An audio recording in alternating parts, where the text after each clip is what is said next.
In today's video, I'm going to teach you how to download contacts from Zoho CRM. We'll walk through the process step by step so you can quickly get your contact list out of Zoho and into a file you can use for reporting, backups, or importing into another tool. First, sign in to your Zoho CRM account. Once you're in, look for the Contacts module. Depending on your layout, this is usually a tab on the left-hand side or along the top navigation bar. Click on Contacts to open the full list of people stored in your CRM. Next, decide which contacts you actually want to export. You have a few options here. You can manually select individual contacts by checking the box next to each record. This is helpful if you only need a small group.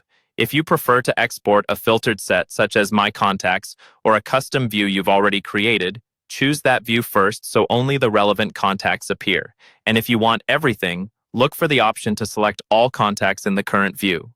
Take a moment here to be sure you're exporting exactly what you need, especially if you're sharing the file with others. Once your contacts are selected, it's time to start the export. Look for a menu icon, often shown as 3 dots, or an Actions button near the top of the contacts list.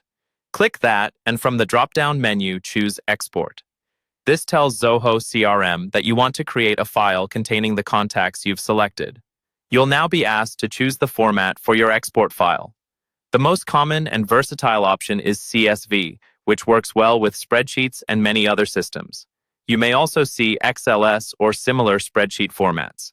Pick the format that best fits how you plan to use the data later.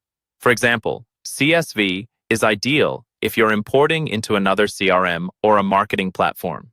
In some setups, Zoho may give you the option to map fields before exporting.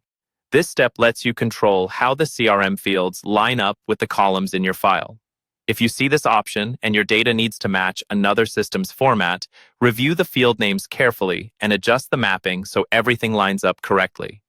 If you don't need anything special, you can usually accept the default mapping. Finally, click the Export Contacts button. Zoho will generate the file, and your browser should start downloading it automatically. When it's done, open the file to confirm your contacts look correct, and you're all set.